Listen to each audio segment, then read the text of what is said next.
Well, hello everyone, and welcome back to Page Chewing. Awesome August, and what a way to wrap it up in grand fashion. This is also a special episode. It's our 25th episode of Page Chewing. I can't believe it's 25. For Steve and I. And once again, thank you, Steve, for allowing me to be your co-host on this wonderful endeavor. Like I said, but this episode is special for a variety of reasons. Particularly because our guest today is the incredible Beth Tabler, technically our boss. So we got to behave ourselves, sort of, at the wonderful Before We Go blog. So Beth, of course, is the person in charge extraordinaire, and also um, the editor of Grimdark magazine. Beth, Steve, and I are just so honored to have you join us. Thank you so much for coming. The honor is all mine. I'm so excited, kind of nervous, so excited. We should be the ones nervous. We have the boss in the house, man. We gotta Yeah. mind our P's and Q's. Oh, right. Like you know how our internal chat goes. There's no Right. mining Yeah, P's and that's Q's. true. That's true. That's true. Yeah, that's a good point. That's true, man. So We have the uh, best chat. yeah, yeah. And for those of you, and we're gonna let Beth talk about this before I go blog. The atmosphere that Beth has created for us to flourish is just incredible. It's just Mhm. phenomenal. Like it's the place to be. Like it's So happy to hear wonderful. that. So all thanks to you. So Yeah. I just wanted everybody to be able to be themselves. Like everybody's got their own voice, and I want to give them a platform for their voice. So yeah, there's no everybody's got their own reviewing style. We review books multiple times because we have multiple points of view, you know. yeah. Those are some really unique features I think that are uncommon to a lot of blogs. That you Yeah. give that that latitude that for that creative freedom. So hats kudos to you, man. It's Oh, just thanks. incredible. Yeah. Yeah. It's really going strong. It's great. What made you start the blog? How did that come to be? It's so uh 4 years ago, I created a blog before we go to do like my bucket list because I'm a big list person. Hence the before we go. And Okay. I'm going along. Like 1 year, I set a goal for myself to try 50 different whiskeys because I love whiskey. So I wanted to learn about whiskey. So I tried 50 different whiskeys. And 1 year was 50 different types of fruit, which is actually Hmm. quite difficult to do. Um, and I was doing that, but I was doing a lot of book stuff because I've always been a big book person. And I just did more book stuff and more book stuff and more book stuff. And then the blog Ember, where you post a blog post every day of December. I'm like, Hmm. well, I could do that. I could do that. I could do a review. I've got lots of books I can review. And then I did that, and then something came up in January, so I did that, and then the blog just kind of became a book blog. And so I have Before We Go as the as the name of the blog, but it's a book blog. Wow, that's incredible. Like Beth, what and for those of and even we who are a part of your blog, have no comprehension of how much time and energy and effort you've put into making this blog such a top notch outfit. And how long have you been doing this, and what goes into actually making a successful blog? Like, just to remind people, a Stabby nominated blog. Like, what goes into all that? Um, well, I think first you have to figure out what you want to say, and then you got to write it down. And the writing down part is really difficult. And then you got to put yourself out there, which is really scary. And then you got to learn to format and stuff. And then I learned later about SEO, which is search engine optimization, and you go from there. And that market yourself and get interested in the community and start meeting people because the community is amazing. Hmm. And you just go from there. Don't judge yourself by how successful other blogs are. If you've got something to say, somebody's going to want to hear it. Even if it's one person, you will change that person's life in some way. You will make a connection with your favorite thing, which is a book, and you will share it, and it's worth doing. And that's what I did, and it kind of went from there. And I was a one-woman outfit until last year. And I was like, I don't want to be one woman anymore. I want other people. I want to, let's make this bigger. And so I started inviting people to join me, and it's gone from there. I think we have 20 people now or so. Yeah. So how do you decide who to invite? What kind of criteria are you looking for people that will fit in, or their style, or what are the main things you look for? People people who enjoy books, obviously, and people who would enjoy the backstage culture, if you will. That's about it. I don't like if somebody has issues writing blogs or stuff, that's all stuff that you can learn and grow, and that's all fine. Just somebody who wants to connect, wants to meet people, wants to be a part of it. I do try to be very wide in what we cover. So we have a lot of different focuses. Like we have fantasy romance, and we have people who really like to read a lot of queer books and do that kind of representation. Then we have people who do a lot of arcs, and some people who do a lot of self-published stuff, and science fiction. And so we cover the gamut. I don't want to just be completely focused on one thing. One thing that surprised me is, and you had mentioned it about how everyone has a different reviewing style. So I was really surprised when I was approached, because my blogs are like this big. That's fine. I don't write it, but it's great to have some people prefer the longer reviews and some people prefer shorter. So it's nice to have everything. Nice to have options for anyone looking for a review. So it's really great. Like Eleni has a really great review style. Have you read any of her? She almost writes them like a letter. She's writing a letter to the person who's reading the review, and that's fabulous. That's a really great way. And then Mr. PL here has the most amazing reviews.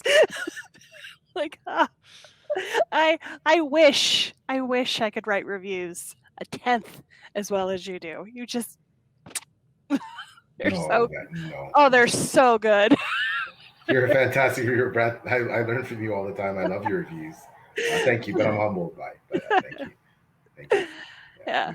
We have such an incredible team, and as you both are talking about the diverse talents, we have booktubers like Steve, Taylor. We have authors, so many of them involved in some fantastic authors, Gia McNair and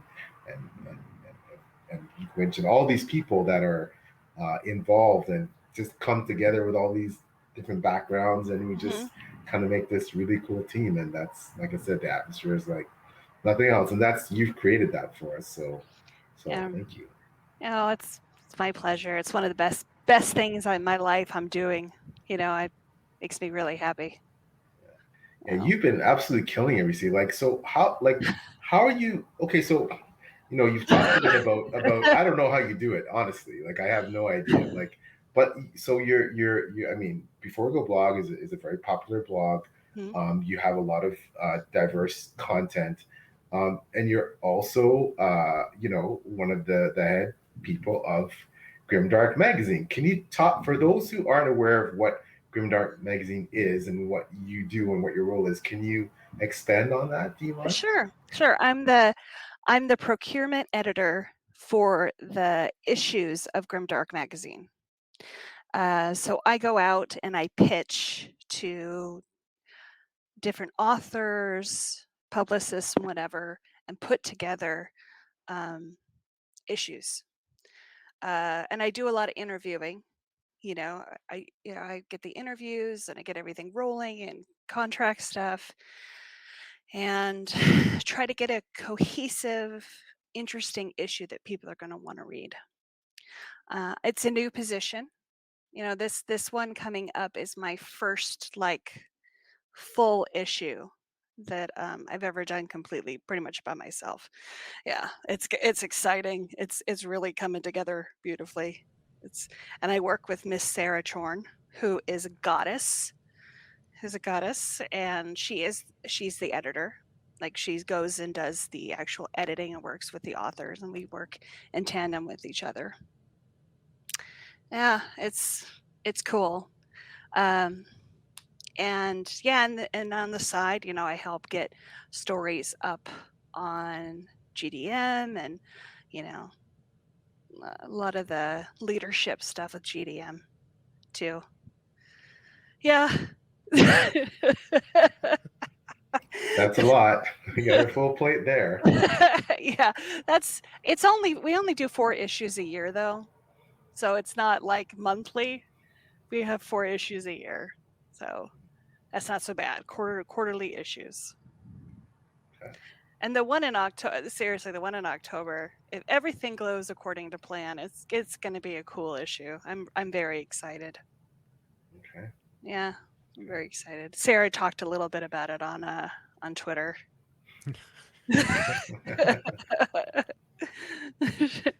And speaking of Sarah, both of you, I wonder how you have enough time in the day because you have so many things going on and you make it look easy.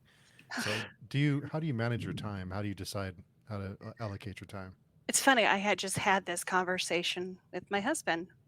I'm homeschooling my daughter and taking care of my elderly parents, and then this, and I'm trying to like. I try to break everything off into blocks. Like I'll spend X amount of time doing this and X amount of time doing that. And I try not to get overwhelmed. I just plan out everything as we go along. And sometimes I miss stuff, but I have great assistant editors on before we go. So we're getting up to speed with that too. And I will get posts going out. Like we have a big backlog of posts, because it's the technology stuff that's kind of in the way, learning the technology stuff. How was it for you to start the blog and to have it be your baby and then to have so many people involved? Is it weird? Was it a little weird at first, or what was No, that like? I thought it was amazing. Yeah, so it was my baby, but now it's our blog, and I get to share this thing, this my love of books. It's just an extension of what I already like to do, and yeah, it was fine. It was wonderful. The more the merrier. Yeah, there's a lot of us now. And with Grimdark magazine, I'm sure you get asked this all the time. It's one of the questions we ask almost everyone we talk to. Is what is Grimdark to you? What does that term mean to you? Because everyone has a different definition. So originally, Grimdark was like Warhammer. Mm-hmm. It was really dark situations, very morally gray characters. And I think it's kind of evolved to just be very adult fantasy. Actually, very adult science fiction or fantasy, because you can have grim, dark science fiction also. Characters have agency. They have choices. They can be good. They can be bad. They don't have a set hero path to follow, like the hero's journey. That doesn't apply in Grimdark.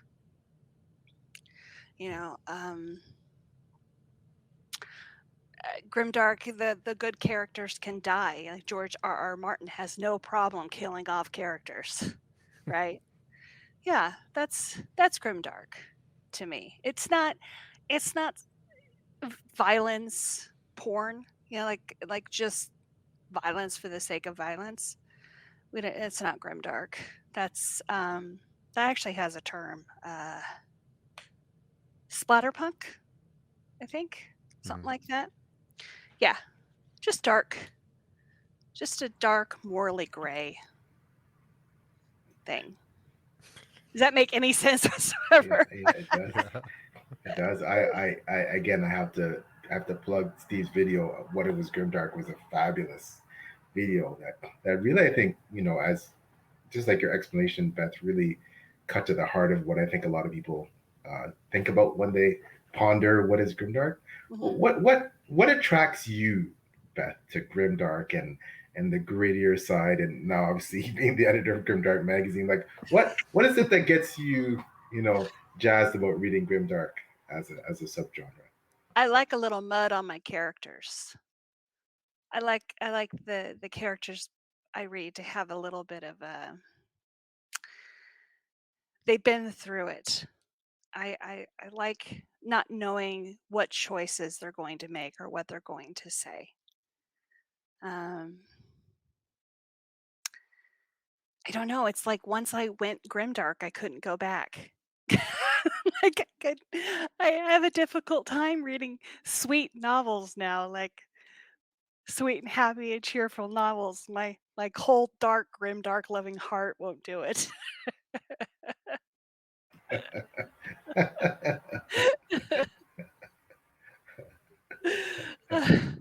yeah. yeah, I just I don't know. I've always been attracted. I like horror a lot. And so I've always been attracted to really dark stories. I grew up on Stephen King, Yeah, yeah, you know. absolutely. So who are some of your grimdark faves? What are some I of them? have one. I have one with me actually. Oh, I just read it. oh, Maleficent. I love this book. Yeah. so imagine all of the horrible bad guys from Disney, all coming together for a quest. Just they're so bad. It's all the villains coming together for a quest. And they're not gentle villains at all. They're villains. It's so great. It's so much fun to read. And that's the Maleficent Seven. Is that the? yeah, it's Maleficent 7 by Cameron Johnston. Yeah. That's on my TBR somewhere. I haven't Oh, you'll gotten love to it. it. You'll love it. It's a standalone and it's just really fun. I also like the Grey Bastards series Oh, a lot, yeah, yeah, which yeah. you just read. Yeah, Steve. Again, Steve was someone who got me onto that. I'd heard about it a lot about it, and I'd been because of SPFBO. Obviously, I'm pretty now, especially under your direction, pretty wound up in the SPFBO scene. So but yeah, Jonathan Wrench and Steve did a great interview with Jonathan. Great guy, really Mhm. charismatic, funny, warm guy, and I definitely that book. I'm looking forward to book two. It's dark, right? And I can see why some people would take exception with some of the stuff that happens in that book, how it's done and said, but overall brilliant. He's a brilliant writer. He's a brilliant writer. So here's the reason why the man has a Kirkus star and why hmm he managed to, on the heels of SPFBO, get a traditional publishing deal and all that. Like he's an excellent author. Yeah, it's just really fun. Mhm. I don't even. It's dark, but I don't think it's like excessively violent or anything. I mean, everything's very purposeful Mm-hmm. in it, and it's just I love the whole concept. Matter of fact, I sent a copy to my 73-year-old mom to read. She's like, she wanted to know what Grimdark was. I'm like, well, I got a book for you. And now Yeah, she can't read anything else but Grimdark. It's really funny. Hmm. I'm telling you, like between you and Steve, definitely because especially working with him on page two, he's really started to influence my reading choices. Like, 70% of the books now are because I see Steve put something up or he does his recaps or something, and oh, I have to read that. So now it's very much he's now my good friend here. He's I'm definitely reading a lot of books that he's suggesting, and I think as well because being part of the community, as you know, Beth, you get to know all these authors that become friends and colleagues, and comrades, and we're all, love our books and love of writing and all things writing community. We get, we've had the privilege of, getting to know some of these great, especially grimdark authors, the Michael R. Fletchers and the Clayton Snyders and the Rob Hayes and all these people, the Mangalis, and yeah, and it's just incredible that a lot of, especially the indie grimdark writers. They're people that we all, know and love, right? So Right. which is really cool. It's funny. Ben Galley has a quote that he uses all the time for his books, and that is actually my quote. And I think it's awesome that I keep seeing it on his books because I said that this is the quintessential grimdark book because it was. And I see that this is like Grimdark magazine and stuff, but it's everywhere. I see it every time I see his books. It says the quintessential Grimdark book. That makes me so happy.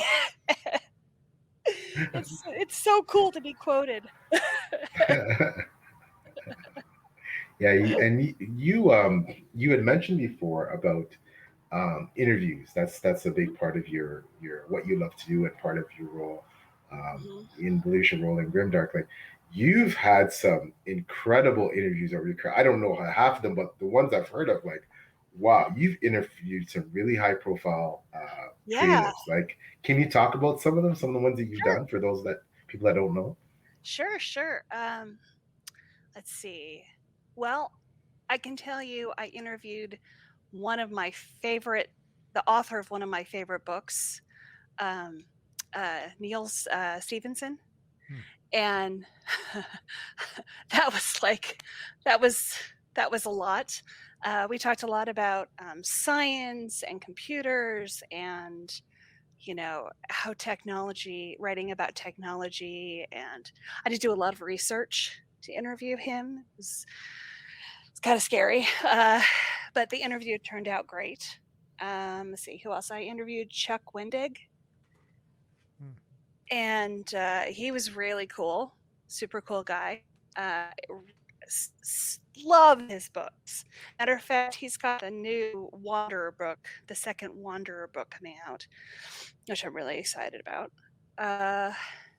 What I do with interviews is I try to read their bibliography, or as much of their bibliography as possible, and then I do tons of research on their history and what their likes, dislikes. I watch a lot of other interviews. I try to get to know them as people. And then I write my interview questions and then interview them. So the bigger the backstory, the longer it takes for me to do it. Let's see who else. God, see, here's the problem. Like here, I'm gonna get Grimdark magazine up. You guys are gonna be to see this. I go blank when it comes to book titles or this kind of thing, like interviews. I can't remember stuff.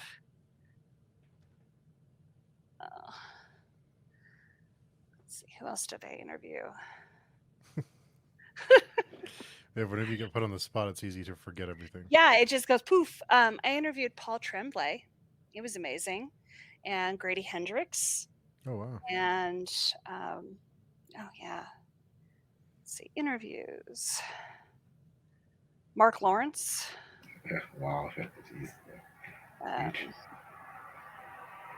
And he only does like written interviews too, right? He only does yeah. Let's So see. that's huge. That's huge that you got to. Let's see. Foz Meadows, who did A Strange and Stubborn Endurance. I just interviewed Wesley Chu, Wow. who Wow. was whose new book, by the way, is fabulous. Everybody should read that book. That's the book he's always wanted to write. Let's see. Chris Panettiere. He did Stringers, science fiction.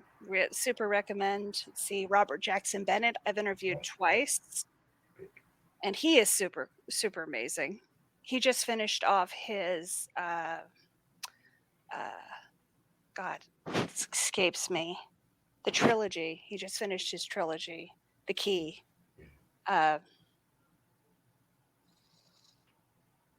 Founders. He just finished the trilogy.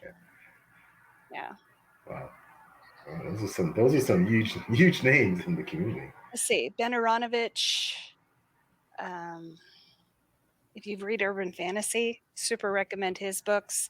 Cal Cade, David Slayton, John Birmingham, Scott Drakeford, Benedict Jack, Ken Liu. Ken Oh Liu wow. was really cool. Wow. Yeah. Yeah, he was really cool. Yeah, there's just Josh Mallerman, Kevin Hearn.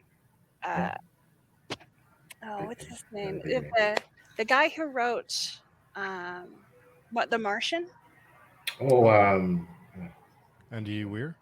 Yeah. I interviewed Andy Weir. Wow. And he's funny. So he wrote a short story. It's like 5 pages long. I think it's called The Egg. And there's like a religion that has developed around the idea of this short story. And he's like, I wrote it in the afternoon, you guys. Like, it's just a story. A religion has formed? Yeah, kind of. Wow. Like it's a I'm sure it doesn't have a lot of members, but yeah, it's a very philosophical short story, and yeah, I can't get into too much of it. Like we're all the same person, just in different parts of one single journey. Yeah. Well, like Andy Weir wrote it, so it sounds like something I'd want to read. So yeah. Oh, his latest book was really cool too. You should add that to your to read list. Yeah, oh, definitely. No, absolutely. Hail Mary. Hail Mary, yeah. I keep seeing it around. So Hail Mary. Of course, like you, I'm sure my TBR list is just. I mean, I can't even talk about it. My TBR list is 4,000 books long. Like I'm on Goodreads, it's 4,000 books. Wow. Yeah. Wow. So I'm never gonna get through my TBR. It's gonna fall over and kill me. Austin is dropping by. Nice to make it for some page. Hey, Austin. Listening. Hello, Austin. Thanks for coming by. Thanks for coming by, Austin. Yeah. Absolutely. You mentioned Stephen King, and I wanted to. You had mentioned during one of our streams about it that you can't get. I can't. I can curse, right? Yeah, go for it. Fuck it. Just fuck that book. Oh God, fuck that book so hard. It's so awful. I can't do it. I get to halfway through that book, and then I have to stop because clowns and nightmares and just I can read just about anything, and that stupid book keeps stumping me. One of my goals is to read Stephen King's entire catalog, and I have read 2/3 of the catalog or so, and it is one of those books that I just no, I'm gonna have to DNF and say tried hard. Wow. Steve, you had some issues with King too, right? Like with some of his. Yeah, he's really hit or miss for me. I can never get through it. I keep giving up halfway. I really loved 11/22/63. Everybody loves that book. I haven't read it yet, but a lot of people big fan of that book. He just I DNF'd the Dark Tower. I couldn't get through it. I didn't like the Dark Tower. He just goes on. Everything is really stretched, and it's like let's get to it, and there's lots of tangents inside. And sometimes I just think he likes to show off. Like, look how great of a writer I am. Let's talk for 50 pages about a doorknob. That makes no difference. Like I don't want to hear about this for pages and pages. So yeah, he's really hit or miss. His early stuff is super great. His I think, and pardon me for saying it, but his cocaine years, like I'm sorry, it's like it's a very different style. He writes better under the influence. Not gonna say that. Just saying it's different stylistically.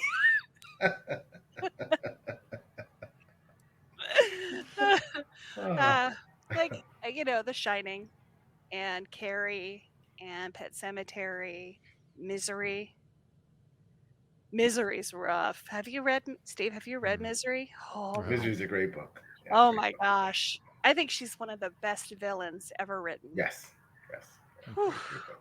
Great book. Psychological Yeah, torture, and psychological and physical torture. Yeah, that's the scene, you yeah, know. yeah, Mm-hmm. yeah. It's incredible.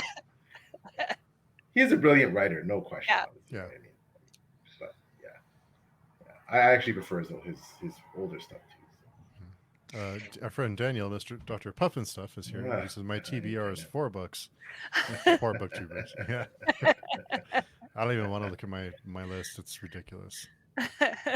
How do you make choices, Beth, about your TBR? How do you decide? Is it an order that you keep sorting through to re-rank? Is it, you know, I'm just going to pick something off it randomly that tickles my mood now, or like what? How do you make those choices? So technically, like I'm a mood reader, but because I've got interviews and things I need to do, um, I have to like focus on a specific thing. So I have a folder. I do a lot of reading on my Kindle just for ease because I have so many. I go back and forth between my parents' house where I have 3 books. I have an audiobook, usually a graphic novel, and the book that I'm reading. And if I just focus on those 3 books at a time and not try to think about the the amount of books that I have, I don't get overwhelmed. And then every time I finish one of those, I can pick up another. And that's how I have to do it. Like, because otherwise, like I have 1,347 books on my Kindle. It's just Wow, yeah. wow. Do Yeah. do you so? Because obviously you said there's certain books you have to read because Mhm. arcs and things like that. Whatever. Do you ever go through reading slumps because Yes. of some of the content that you're compelled to read versus what you want to read? Do you go through? Yeah, very much so. Matter of fact, I was just in a reading slump. It happens sometimes after I read a really good book. I read a really good book and then I can't quite figure out the next book to read because everything kind of pales in comparison to the book that I just read. I read The Golden Enclaves by Naomi Novik, and it's really, really excellent. And for a while there, I was just a little bit of this, a little bit of that. This is not working. This is not working. I couldn't get into anything Hmm. at all. Yeah, you have slumps, Steve. Like, what do you do to bust slumps? Like, if you get a I read short stories. Um, I keep dabbling in stuff till I get like a hook into something, or I talk to people. Like I talk to our group. What are you reading? What are you reading? What sounds good? Yeah. And that's how I do it. And if it's I also have a difficult time with books with a lot of world building, like a lot of talky world building instead of getting to go with the action and dialogue and stuff. So I have to watch out for that too, because that can put me into a reading slump too if I try to get through one of those. What about you guys? How do you get out of a reading slump? I read just like you. I read short stories or a quick novella, like a 100-page Yeah, novella, just to get through it, just to have that feeling like with a short story, you have that satisfaction of finishing it, and it kind of you can build momentum, yeah. and there's something different, so you're not stuck. And if you're not enjoying the short story, it doesn't last very long. So there's Hmm. a light at the end of the tunnel. What about you, PL? What do you do? I think I tend to grab the books that I feel that I'm compelled to read first, and then I'll read one of those, and obviously all books are great. I'm not trying to, but just personal taste, obviously, right? And then I grab that book that I really, really, really want to read that I've been holding off on, and then I'm all jazzed again, and then I kind of alternate it that way. But I'm much. It's funny. actually thanks to being under Beth's leadership and just blogging things like that, I'm a lot more choosier just watching, the pros like Beth and the some people in our blog who are really like they're pro bloggers, like they're really great at their craft. Like listening to them and hearing them and getting advice and just soaking up what they're saying. Just yeah, I'm much more choosy about what I read now. I if a book sounds like and still trying to read diverse books and books that Mm-hmm. step out of my comfort zone, I really pick those books that okay, I think that by the back cover blurb and everything my friends and colleagues are saying and everything I'm seeing about it with all the reviews, like that's a book for me. And if it's not, I tend to push it back. Right? I might try it later, but I tend to like push it down the TBR. I have a couple reviewers that I follow that have a very similar that like similar books that I do, and I use that as a gauge also. Like Petrick and Mahir, they like very similar books that I do. Specifically Mahir. He likes grimdark and he loves urban fantasy, so we're He likes the plot, the plot's got to exactly. move. He doesn't like the upfront world building. He's very much he's always we're always having this tease thing going about Malazano. He's like because I'm actually enjoyed the first book, and again Steve was the one that really Steve and people around me like AP Canada and Philip Chase and all these people that keep hyping up. So I was like I had to see what it was about, and I read it, and I did enjoy it. I struggled with it, but I enjoyed it enough to keep going. And I always said if I stop enjoying it, I'm gonna tap out, right? Because it's a lot of books in that series. So, but yeah, like I think and I watch how you do things, Beth, because you have such diverse strata of read. Like you read graphic novels, you read horror, you read sci-fi, you read like. Do you ever feel like? Do you ever get stuck in a particular subgenre or genre though? Do you ever go for like you feel like you can't break out? Like I know that's happened to me. Like I'm reading a bunch of say horror, and I'm just like I'm in that horror phase, and like I have to keep and then but I feel like I should go back to fantasy or sci-fi. But do you ever kind of feel you get stuck in these grooves, pushing in one direction? Um, yeah, I get on tangents, if you will. Like I get on, I read horror book after horror book after horror book or urban fantasy. I do that a lot with urban fantasy. But there are no rules. I can stay in urban fantasy to my little heart's content. I mean, I can read all of urban fantasy, which I've read a lot of urban fantasy. Um, yeah. And then if I've decided I've got saturated, okay, this is enough. Let's try something else. And yeah, I also read a lot of novellas for a lot of the same reasons that Steve said. I love novellas. I don't think they get near enough love in the reading community because their novellas are very, very stylistically very specific. You have to tell a big story with few words, and not everybody can do that. Yeah, you're right, and I'm really starting to purposely put novellas in my TBR, especially after reading Zamil Akhtar's, Death Rider. first of all, Death Rider, and Steve and myself and Taylor for maybe 2 pages. Another great member of the blog, and Lana from Lord Lullabies. We kind of we have this really great vibe going on. We kind of nicknamed ourselves the Avengers, and just we got this special little thing going on. And Zamil is just a fantastic writer, and his novella really inspired me to I have Ryan Cahill's one of his The Exile prepped up, and like I'm going to start reading more and more. I promise myself because they're short, quick reads. I'm a fast reader. I devour books. I prefer my chonkers, but like as you know, but yeah, I think the novellas are a nice little break, and just it's a quick read that can really get your juices going for reading other stuff. So. Yeah. Who do you think are writers that can do no wrong? Have you ever read any writers who just have not done a poor book? Yeah. Who do you think? So, do you want to go first, Steve? Who's your like can't miss? For me, it's Richard Nell. Yeah. Yeah. I'm trying to think of someone who's written more than just a couple, because all of it, his 4 books and short stories that I've read, I've no complaints. Let's see who else. I'm trying to think who else I've read that I didn't have any major issues with. I'm sure I'll think of somebody here in a minute as soon as we move on. But yeah, well, who's one of yours, PL? Well, I got tons. Like Bernard Cornwell. I will read anything the man writes. God let him live a long, long life.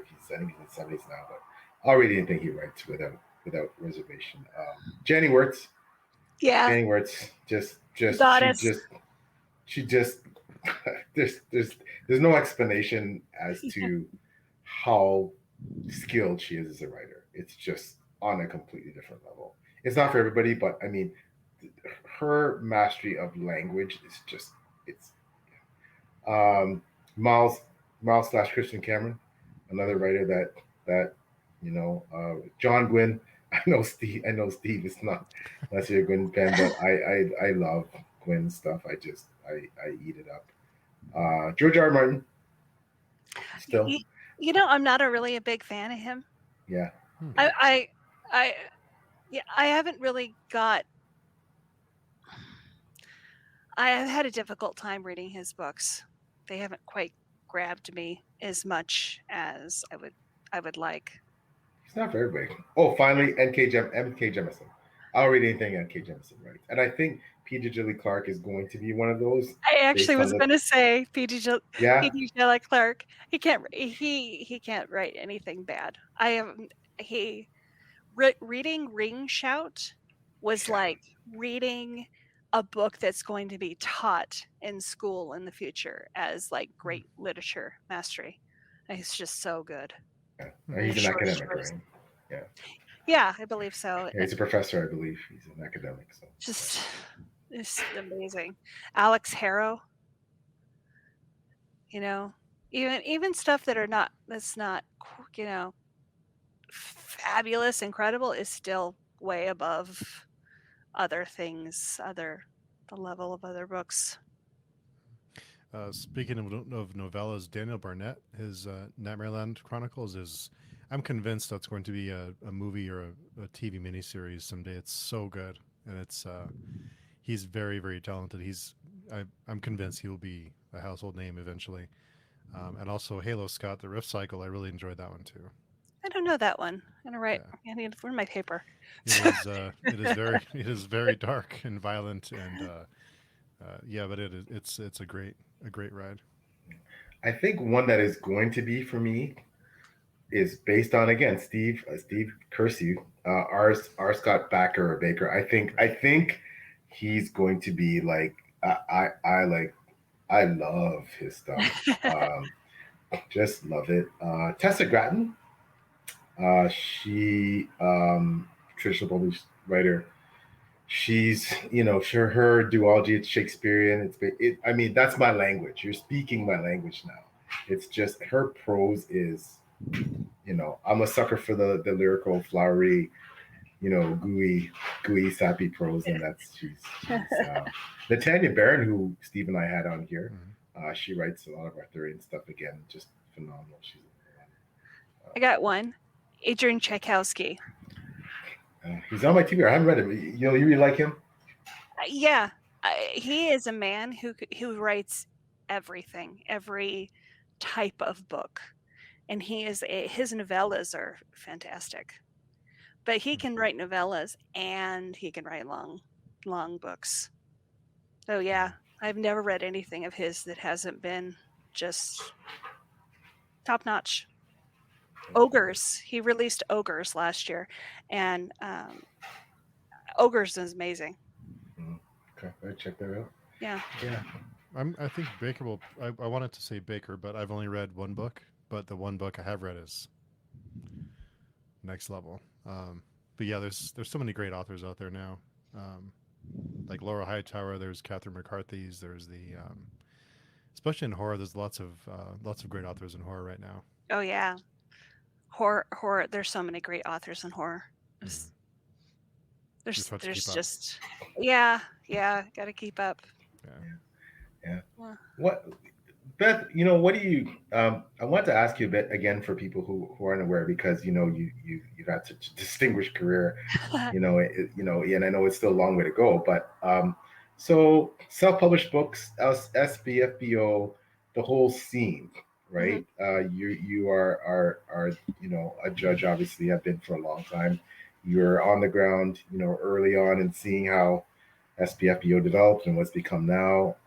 For those of you who obviously may be tuned on, where it's self-published fantasy blog off started by Mark Lawrence with a Mhm. bunch of bloggers. Can you talk about that and like SPFBO, what you think about it? Where it's going, what it's doing for self-published fantasy. You know, what's the landscape? You've been on the scene for a while. How's the landscape changed between self-published books, traditional published books? Like what's So SPFBO, self-published fantasy blog off, every year 300 self-published fantasy books are entered into this competition, and 10 teams go through those 300 books and they pick a winner.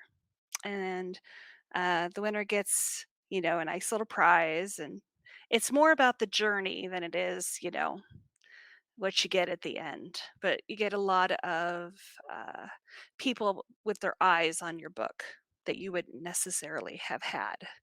I think it's great. The thing that I see uh, with self-published novels is I see the whole landscape of publishing changing, just completely changing. Like we don't have brick and mortar stores as much as we used to, so that is becoming less important. Getting books in Barnes and Noble, I think, is becoming less important.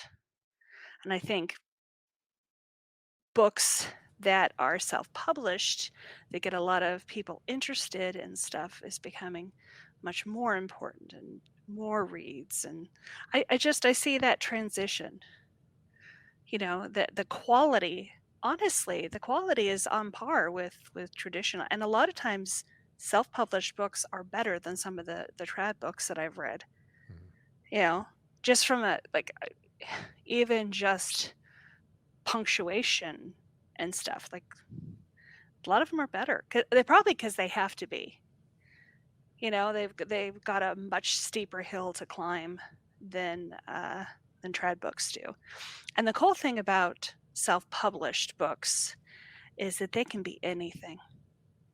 Like trad books have to follow. Uh, we're really into vampires right now, so all the vampire fiction that you could possibly get out there, we need to get out there. But self-published books are like, I want to write about fairies. I want to write about Atlantis. You know, Mhm. I want to write about grimdark and half ogre or half orc creatures that ride giant hogs. Like, although he's trad now, but he started self-published. Yeah, like they can do that. They have that ability. Well, you don't necessarily have that in traditional. Mhm. It's difficult with novellas to get, from what I understand, to get novellas published and out there unless you are in a real existing author with a fan base. But you write a novella and you're a self-published author, you just pop it out there on Amazon if you want to, and people read it. Oh, Yeah. and it's so cool. It's amazing. That's why I have 1,300 books on my, on my Kindle. How many arcs do you get offers for, let's say, in a month? How many times do you get contacted by an author that says, "I uh, have an arc. Would you like to review it?" I have our arcs closed, and I Hmm. still get about 5 a day, and it's Wow. closed. Like, I think if we opened up our, we're open for reviews, it would be, I don't have a system in place to deal with how many we would get, I don't think. I don't know. Um, I do get some from traditional, like, but getting arcs from traditional is kind of a different path than getting arcs and stuff from self-published authors. It's a little bit different. You kind of have to go seek out what you want to read.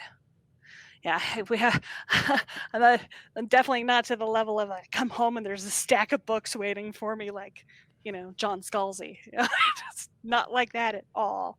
I get so tickled if I get anything in the mail whatsoever. It's the best thing ever. Yeah, it is. Yeah, Yeah, it but absolutely is. yeah, seriously, I think if we opened up, it'd be crazy. So you get 5 a day and we're closed. We're 5 a day and we're closed. Wow. Wow. Yeah, and That, I can't even answer them. I want to yeah, answer every single one, but I just I want to do our indie spotlight and get that up and running.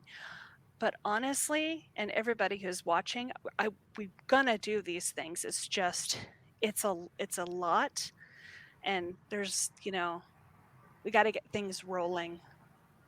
I've done I had about 100 of those. Did about 100 of them wow. It's at the amazing. indie spotlights Yeah, they're before I. fantastic. I've read some of the ones previously. They're great. Yeah, you really get to know an author and stuff. Mm-hmm. Yeah, no, Yeah. they're fantastic. How does so on speaking of that, and with Grimdark especially, Beth, because I know we're talking about this scene changing. Like, there was a time where I remember first when I first started checking out Grimdark magazine, like you had to be, pretty well traditionally published and or the upper echelon of sales with um, indie publishing to even get a sniff of Mhm. Grimdark magazine, right? So, and I'm not saying there's anything wrong with it. I'm just saying, like, for a lot of self-published authors, that was something it wasn't going to happen unless you were. Is that do you think that's going to change somewhat with you? For Grimdark magazine. Yeah. Um, we do self-published author stuff all the time. It's just not as we don't do as much of it as we do trad stuff. But if you look at our stuff that we've done in the past, we have a ton of interviews. We've got. I know that I did an open call for authors for stories last year, and I read 130 short stories Wow. for the magazine. Yeah, yeah, Wow. like we we do stuff. It's just not as much as we do the traditional stuff. Yeah.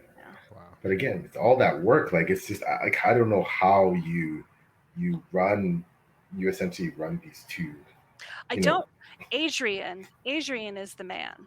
Like at Grimdark magazine, he is that head editor. He is the one that puts together the Kickstarters. And great compilations of stories and stuff. He's got one coming out. Well, we have one coming out. The King Will Fall. The King Yeah. Must Fall. Yeah, the authors in it are crazy, and he's very good at that side. But we were getting so big, like we were just that we decided to pull it apart a bit. And I loved doing the magazine stuff, so I started doing the taking that chunk and doing the magazine stuff. Yeah, he's still there. I still pepper him with questions. I talk to him every single day, all day. I actually met him. I drove to San Diego to meet him when he was in town for business, which was very neat. He's very tall. Very, very tall man. Just want to catch up on some comments really quickly. Austin, I need to try to continue it. I need to try to continue it, and I Yeah. think I borrowed Pet Cemetery or something like it from the library, but I never finished. But I enjoyed both. I borrowed Carrie just recently, and I like the opening quite a bit, Mhm. and the fact that it is only 300-ish pages, which is anywhere from a quarter to a half the size of most books, coming up on my TBR. Yeah, that's always a plus. That's very true. I do want to make my way through these and then make my way up to the Dark Tower, but this is all after trying to catch up on Sanderson. Those are more thick books. And for the last medal, probably going to try PL's book first. Oh my gosh! Oh, I'm honored. PL's first book. I'm honored. Yeah. Thank you. And there's so many self-published books and not enough Too time. much to read. I'm right with you, Austin. I'm right with I'm you. there too. Yeah, I think we're all there, Austin. That TBR is just Yeah, it's crazy. Even the And sounds Austin, feeling. yeah, he also likes to get through slumps. Read it what sounds appealing. Short stories and reading something else that is more appealing can help a lot. Mood reading. Mm-hmm. Hmm. Yeah. And Legends of the Brave Bard is here. Well, hello, Legends of the Brave Legends Bard. of the Brave Bard. And Austin did have a question for us. I hear that Okay. there's a lot of good self-published horror and indie horror, if that makes sense. Do you guys have any recommendations in that regard? I am not 100% up on indie horror, but Mother Horror is on Twitter. If you make Sadie, her name is Sadie. Let me get you the address. Her. Sadie Hartman, Queen. Yep. The Queen of Horror. Yeah. Mother Horror or something. Mother Horror. Let's see. She is at Sadie, SADIE HARTMANN. She's the queen. She's the queen of horror. So she's got Nightworms. She's got a publishing thing now. Yeah. And she works a lot with indie horror. Yeah. So she's got her finger in it. So just follow her and you'll find out all sorts of cool stuff. Yeah. There's lots of great indie writers out right now, like Catherine McCarthy. She writes really great short stories, some good novellas. There's Daniel Barnett, the Nightmareland Chronicles. Laurel Hightower is another and author. Laurel Hightower. Yeah. Yeah. I met her in Denver, and she's really, really friendly. Who else? There's Tim. I'm gonna forget everybody's name now. Now that I'm put on the spot. His new book. Jeez, I'm already forgetting. And I interviewed him. So Tim McGregor. Sorry, Tim McGregor. He's another great horror author right now. So yeah, there's a ton of really great horror.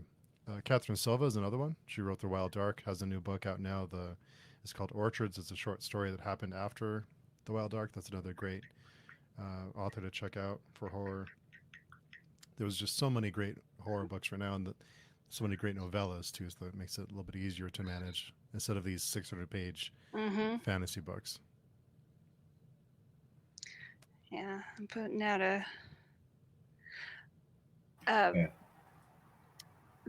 is a self-published fantasy blog off, and it's a lot of fun. Yes, it is. I very much agree. There's some great books that would otherwise, as Beth said, perhaps not receive the well-deserved attention. That's what I love about being part of SPFBO and being a judge under Beth. That it's just fantastic. Really quickly before I forget, as far as horror goes, there's a book called Negative Space by B.R. Yeager. I just read that one last week, the week before. It's a really great book if you're into dark, parallel universes and the occult, and cool, really, really crazy. So if you're looking for self-published horror, there's so many. I'm sure we'll think of more. But our friend Layla's here. She said these are some great questions. The advice about setting up a blog was great. Also about not getting overwhelmed. Where can we read the short stories that Beth mentioned? I read a lot of my short stories on some of the other big magazines, the other big fantasy magazines. They're up usually for free once they've been out for a certain amount of time, and some of them even have audio. And there's also the big book of science fiction that gets put out every year, or best short stories of 2022 by it's a pair, the science fiction writers, but they put out a best of that's got really great stories in it too. But yeah, start there and just go down the rabbit hole with some of these authors, and a lot of them have them up on their websites too. I actually can envision, maybe one day you'll see someone like Steve start a self-published horror blog off, because that would be so cool. That'd be so cool, right? So cool. PL, why don't you put this in my head? Maybe we're all putting stuff in each other's head like that. I know. So, maybe we can put our heads together and figure that out. You never know. You never know. Yeah, talk to a big name horror writer. Yeah. You Yeah. know, see if they Oh, can. Oh you guys are yeah. killing me. You guys Oh are Yeah. killing me. yeah. That's all you need. You just need a big name horror writer to be on board, and then he will want people to help him do the legwork, and yeah, there you go. So Yeah. Yeah. Do love the horror. Yeah. I had the great pleasure of interviewing Graham Masterson. Do you read Graham Masterson at all? I haven't. I haven't read him either, but That I've heard of man. him definitely. Woo, that man. He's I twisted. I learned about Fat Burks from one of his more recent books, the one that I read to interview him about. Apparently, in city sewers, fat builds up on the sides of these big pipes and hardens and turns into like icebergs of hardened material just floating around, and he created a whole horror story around that. Freaking terrifying. It's just just yeah, definitely read him. He's got so many books. 30 or so, 30 or 40 books. And Layla said, "Okay, I thought you had mentioned one site, just so I was just checking, but thank you." You know, Um, I can speak from experience because my professional life does revolve around collection systems and things. There are some huge grease. We've seen them as big as a car. I mean, they oh, can so delve and build. Oh yeah, ah, yeah, yeah. So can confirm. That's crazy. oh God, they're real things. Oh, Oh yeah, oh yeah. Yeah, I think like Beth, because you're also a big champion. One thing I love about you is that you're also a big champion of other blogs. There's no such thing as competition warriors for each other. You're a big champion of all the other big fantasy, sci-fi, horror blogs. yep. How is it? What is it like between blog heads running blogs like in terms of doing cross promotional stuff and like support each other? Like how does because you'll see people that they'll blog for one blog, they'll blog for another blog, and you all the heads of these blogs like such yourself, you seem so supportive and encouraging that, and just like how does that all come together? I have this philosophy that one person's success does not diminish mine. So if another blog is having great success, I want to shout about that. I want to bring attention to that. So I try to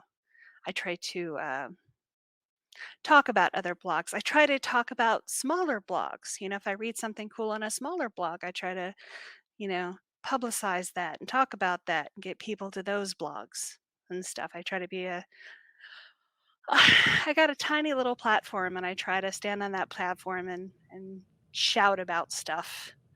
You know, it's not a competition.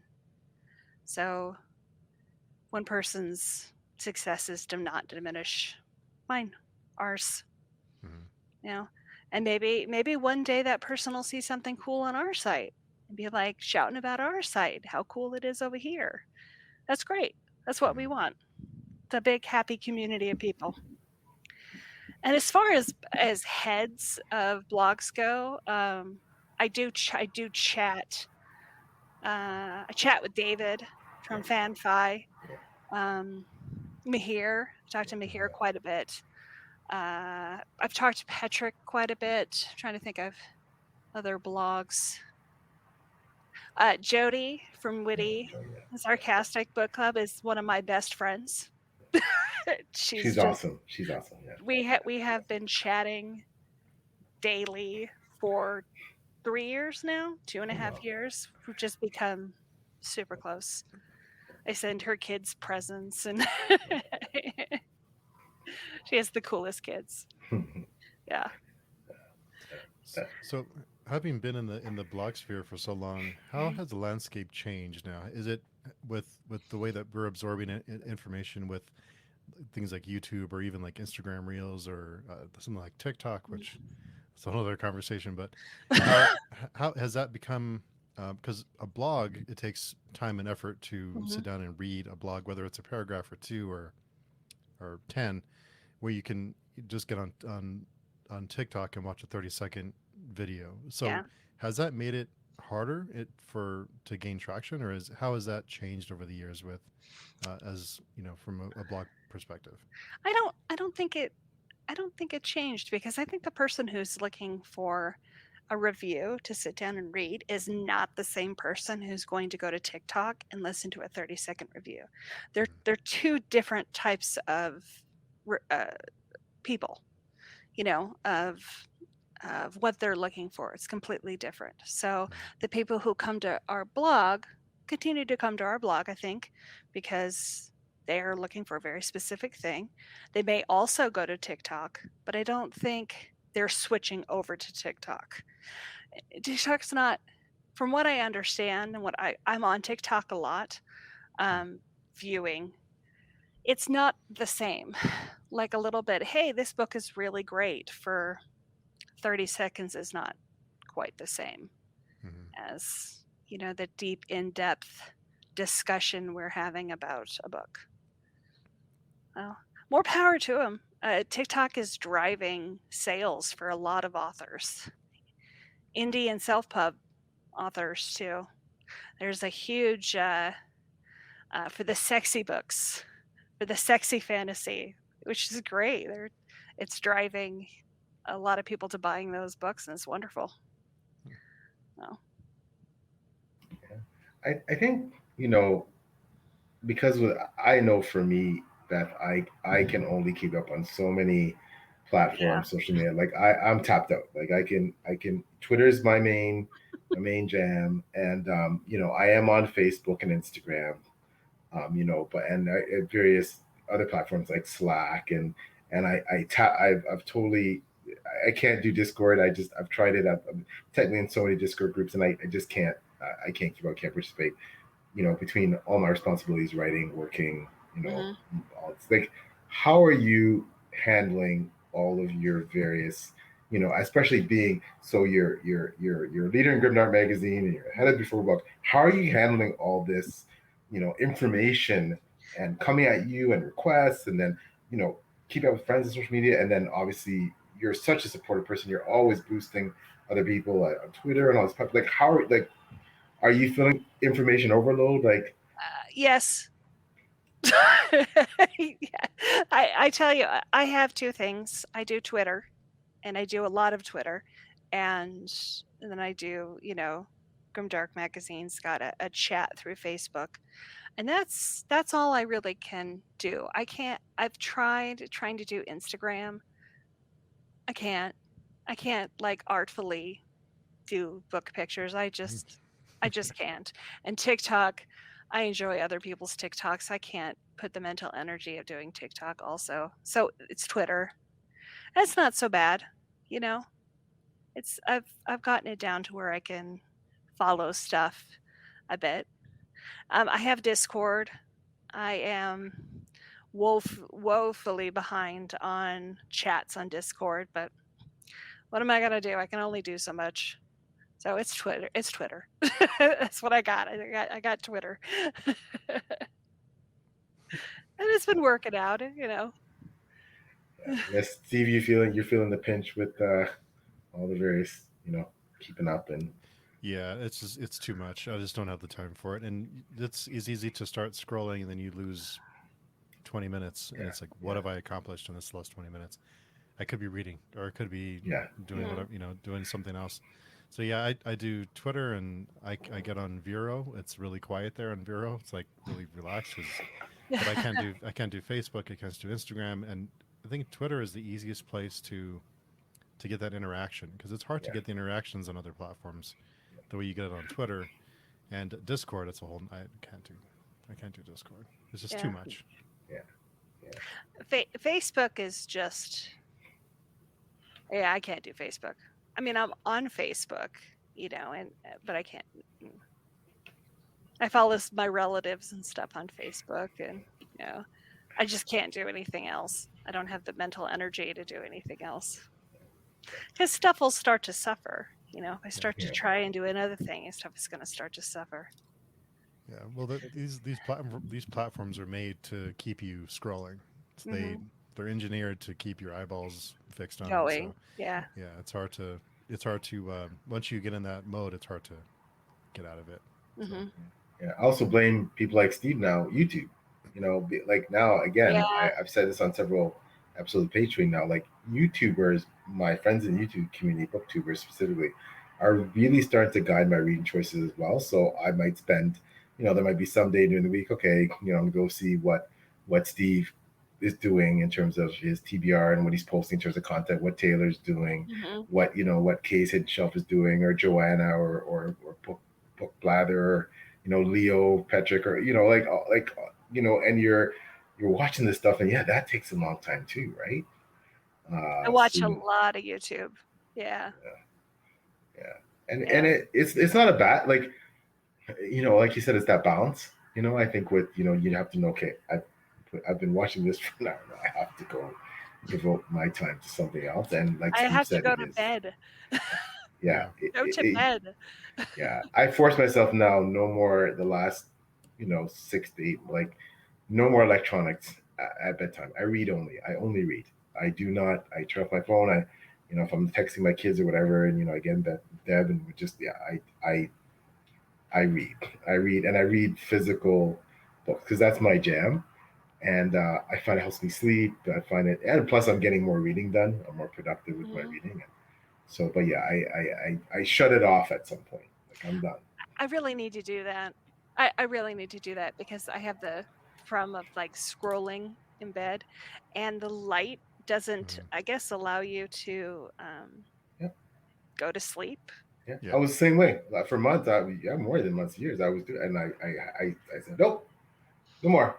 I'm done, and I feel better for it. So yeah, but it's hard because it is addictive, and I'm looking, say, okay, well, what did what's Steve doing, or what did Beth say, or what, and then okay, I can catch up with them tomorrow, and it's just, yeah, it happens a lot, right? Some new thing comes out, you want to comment, and you're all excited for somebody, and you want to tweet them out and support them, and then yeah, Yeah. it gets Yeah. yeah, you can spend, and then 2 hours later, oh my gosh, I gotta go to bed. I actually have, like, I have you, Steve. I have Paul. I have a few of my favorite people. I have them on alert, so Yeah. when they tweet, Yeah. like if Drown Kingdom comes up, it comes up. I have it on alert, and I can retweet it. Oh, wow. thank you. Oh, Yeah, wow, because I try I'm to honored that. Oh my try gosh, to thank you so retweet much. all your reviews and stuff. Oh, so honored. Of Thank you. course. Yeah, I try to do that with everybody on our team, all the great, amazing Oh, authors we have. yeah, the talent on our team, the booktubers, the author, it's just, yeah, it's I don't know what to say. Yeah, Yeah. it's just phenomenal, and that's the team you assembled, right? Like you Yeah, I'm just like, there, I got one of our team members right here. Yes. Legacy the Brightwash. That is In hardback. Ooh, nice. Yeah. Yeah. that is a special book. Yeah. Special book. I that was my book of the year last year in 2021. Like that was, Crystal is just an incredible writer. So it sounds like she's getting close to the second one now. We're all waiting. Yeah, Brick she and said she's Bone. got 3 scenes left today. Yeah. She said Wow. 3 scenes left, and then she said she's gonna read a lot of books.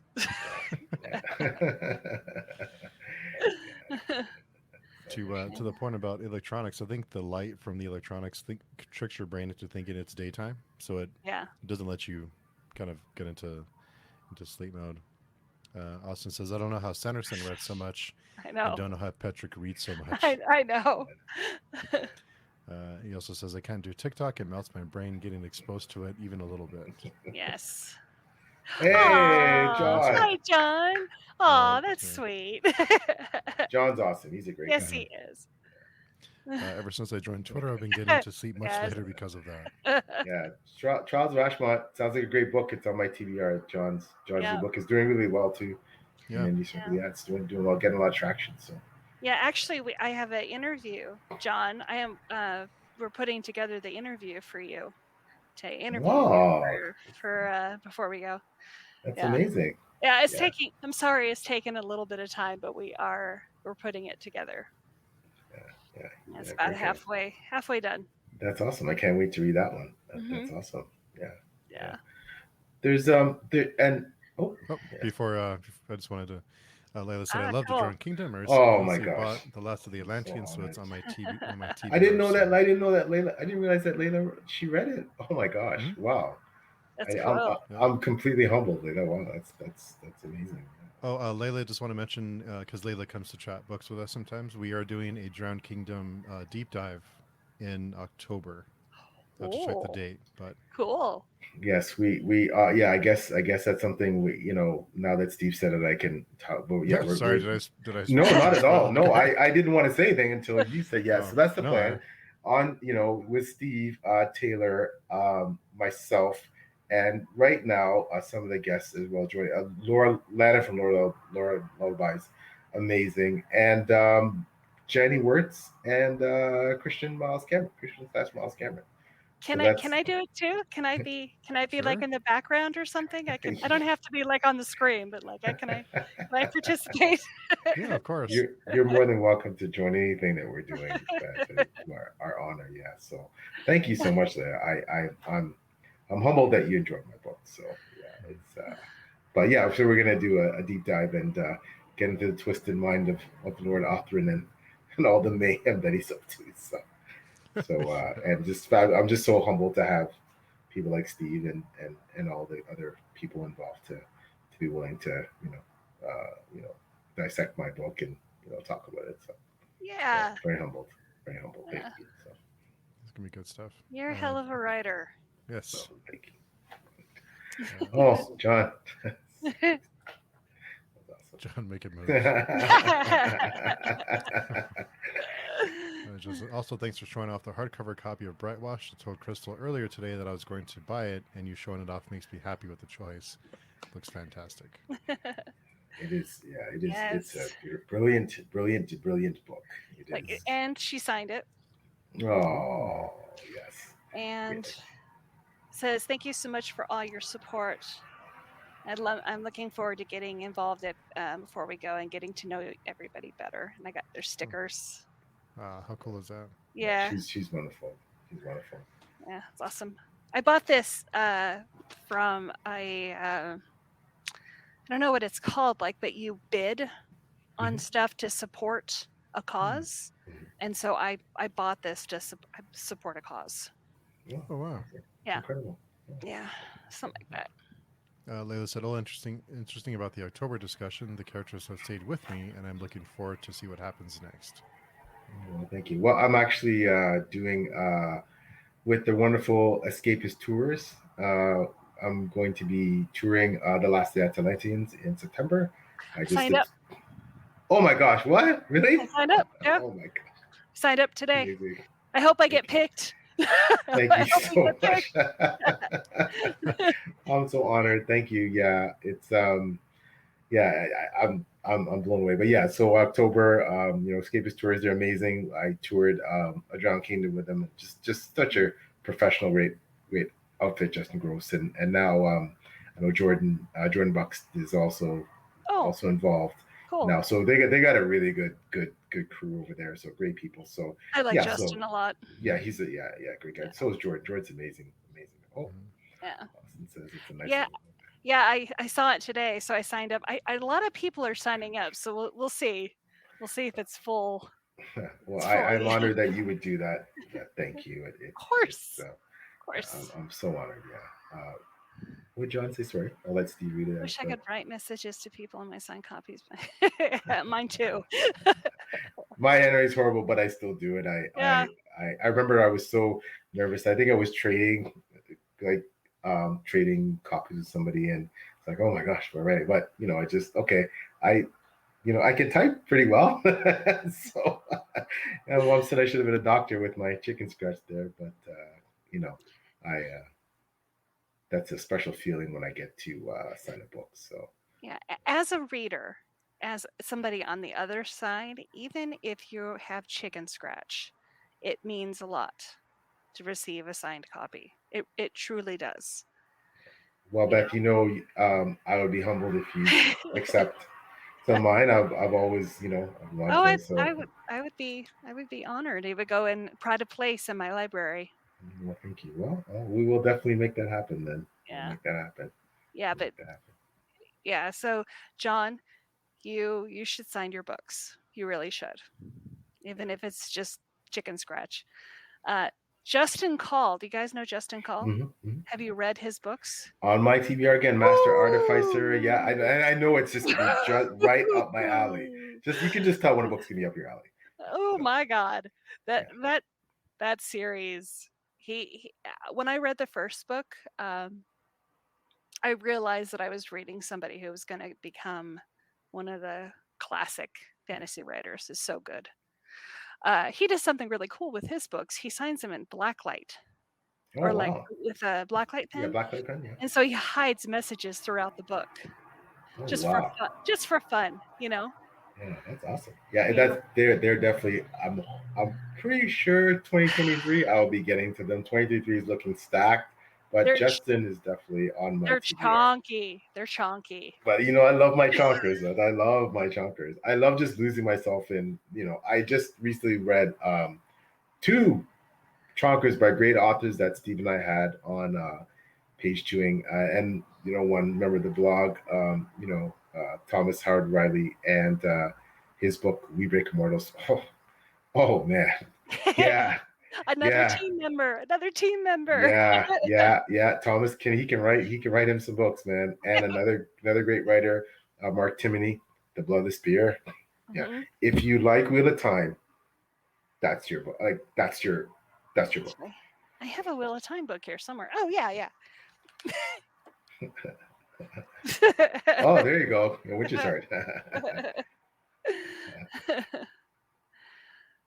Oh, Oh, it's not about. It's not John. It's not about a message or it's just personalization. It means a lot to have a book that's signed or it's personalized or it's just it's not something you have to do. It's just nice. It's really nice to get something like that, you know.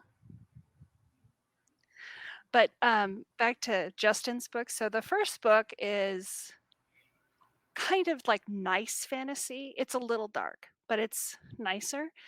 Eleni described the second book as somebody riding a bicycle down a hill that is on fire. It's just he let it all out. Just let it all hang out, and it just it went from sweet and nice to like straight grim dark. It's so great. Definitely on my TBR high. That's one Oh. of those books that, yeah, and along with Ryan Cahill's books, again, like he's really completely blown up. The scene in it. He's changing the game in indie fantasy. He's Ryan Cahill. He's someone to really pay attention to. Daniel T. Jackson, who was also on Beth, who was also on an episode of Page Chewing, and Tom Dumbrell, like grading authors, and Ilborn. Oh, Ilborn was, like you said, chef's kiss. It was Chef's kiss. Steve. I think you'd love Ilborn. I think you'd love Ilborn. It's got, yeah. It's a bit like R. Scott Baker in a way. It's got a bit of that vibe.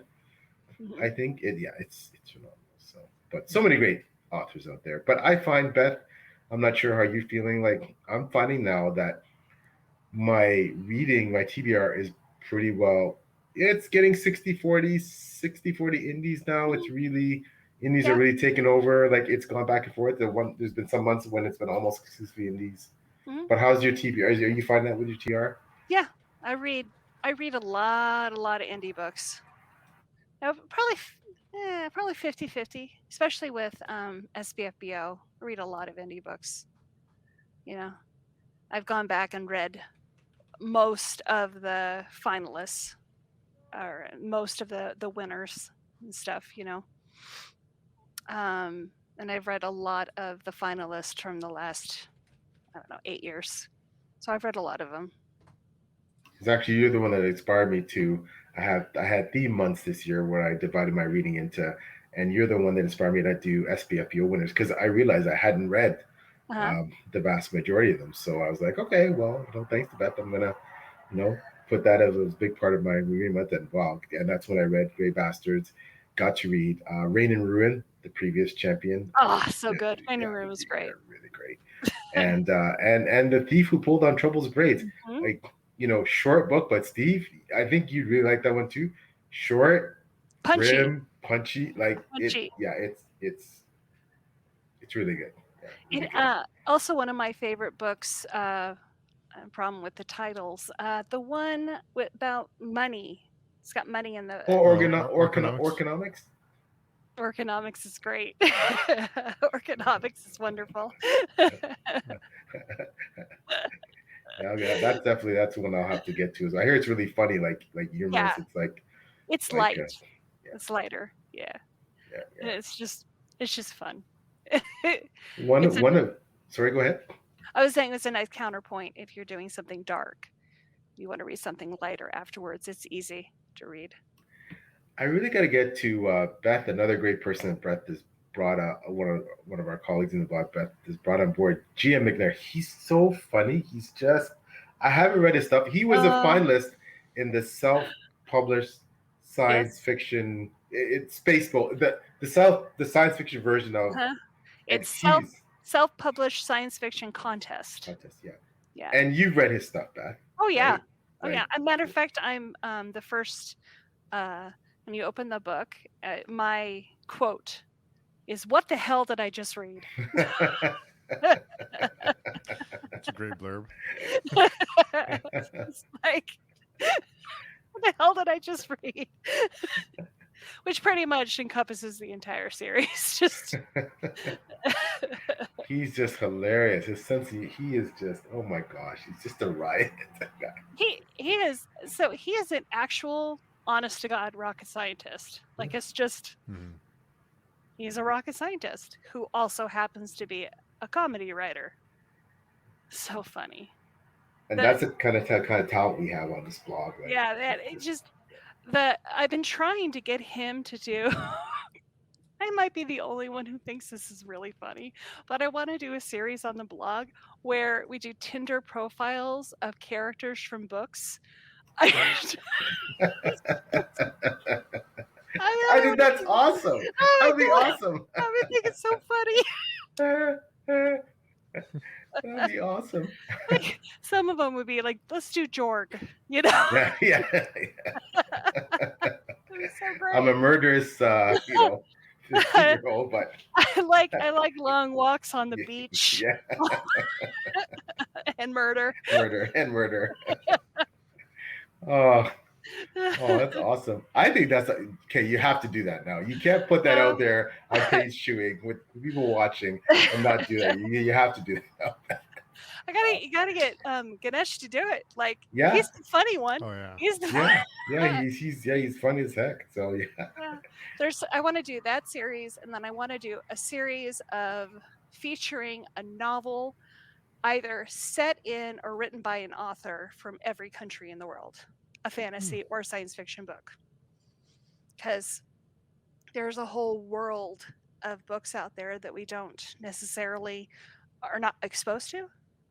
And I would love to be able to put that up on the site and talk about it. There's so many now. Even if it's just a book talking about like local legends or, that kind of stuff. Yeah, I think that would be really fun, really cool. Huge project, just stupid big project, but it'd be fun. Couple years. That's fine. That's fine. That's fine. Our friend Misspelled Jared. Jared. He's the author of Oath Broken. Also on my TBR. Yep. Also on my TBR that I have to read. Great guy. And Em's Book Nook is here. Emily is a great reviewer and also an author. So, and who hasn't checked out her channel yet, go check it out. Okay. Yeah. What does Em write? What does she write? I believe she's writing a horror novella, if I'm not mistaken. Oh, okay. Horror. Mistaken. Ooh, yeah. You got my attention. Gotta get that on the TBR as well. Oh, John just put up Tinder profile of Logan Nine Fingers. Likes pensively considering things in a philosophical manner. and a no-nonsense man who has a bit of a Dave- temper. temper. Dave, when the Bloody Nine, comes out, yeah. Yeah. Oh my God, it'd be so That's funny. awesome. Snuggles and friendships. Oh, you guys are getting Oh, my it's vibe. awesome. Yeah, Get my vibe. yeah. Oh, thank you, Austin. Oh, that is awesome. Yeah, it's funny to see that when I started getting into the community, you know, so many writers, like you come into the especially the indie sphere, and everybody is not just looking up to the Joe Abercrombies and the Mark Lawrences, but looking up to the Clayton Snyders and the Michael Fletchers and the Ben Galleys and the Yep. the Dirk Ashtons and it's just like wow, like but then again you start talking to these people and it's like they're just great, Normal down to folks. earth, normal, amazing people that Speaking of Dirk Ashton, I think I'm like the head of his fan club. I'm like, he just seems hilarious. every single time it comes up, like, what's one of your favorite books? I mention, Paternus, Dirk Ashton, everybody, Dirk Ashton, Yeah. like the head of his fan club.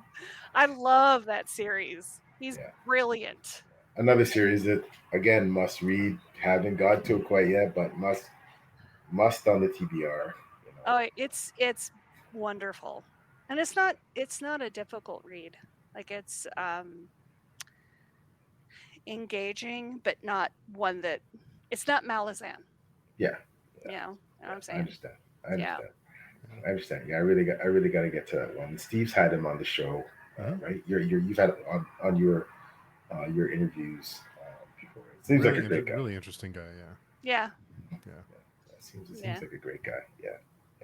I watch or I listen to his podcast that he does. I don't even remember what it's called. Swords and spells, or swords and sorcery. Is there sorcery? Is that the one he does with like Fletch and Hayes? And they've had like Will White's been on there. Like, yeah, he's it's a good podcast. Yeah, it's really good. It's really good. There's so much good stuff going on. You can't keep up, right? It's hard to keep up. Like it's hard. Like Steve's like I live by one thing I have to watch every single is Steve's Friday Conversation. That is like Steve's Friday Conversation is like wow. And it doesn't matter who's on there. It's always just great. Right? and his guests vary so much, but it's always just amazing. I'm lucky enough to have been on I think 2 or 3 myself, but yeah, it's we should do an interview together. Yeah. David, you and I should do an interview together of someone. Of course, yeah. Yeah, somebody, somebody we've both read, and we can go for it. We can pitch it.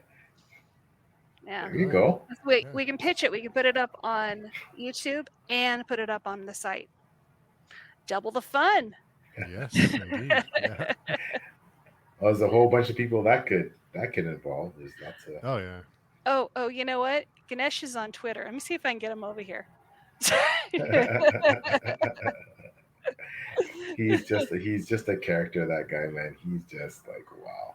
Yeah, he's hilarious. He's funny. It's just naturally. Some people have to work it. He does not have to work it. No, he really doesn't. It's that big rocket scientist brain of his. Just he's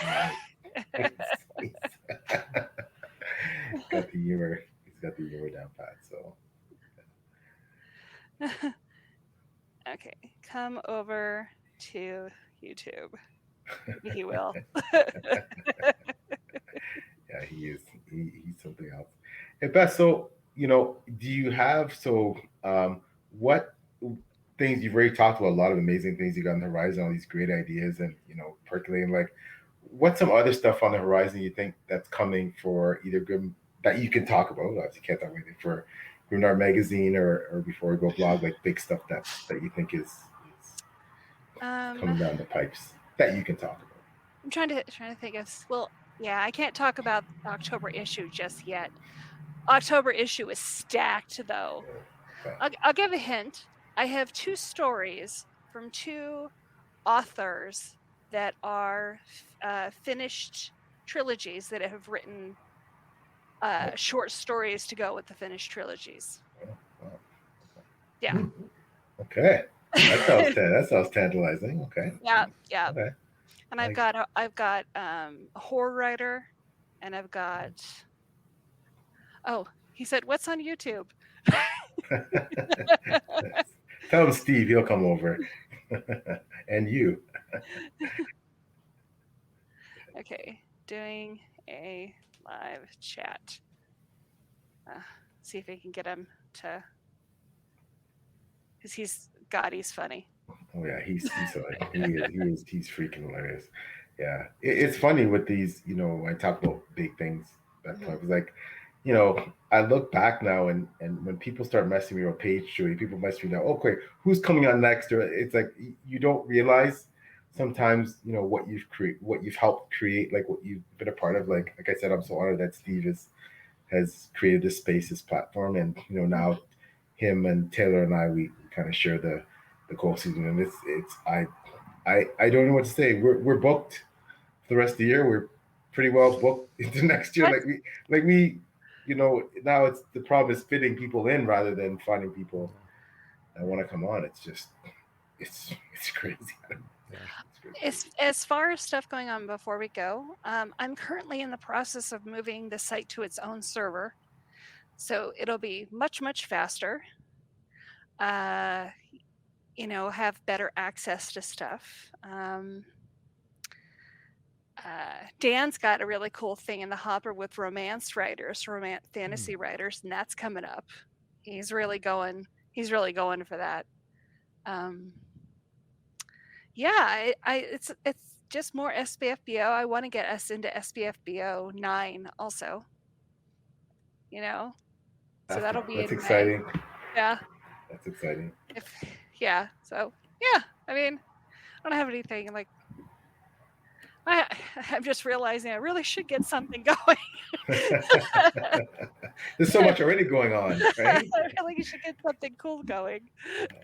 There's already so much going on. Like I said, I don't know how you do it all and keep up, and it's just incredible what you've been doing for so long, right? Like that's just you're a staple in the community that we all look up to. So I'm just excited about how many people have come by the site, how many people come by every day to see what we're up to.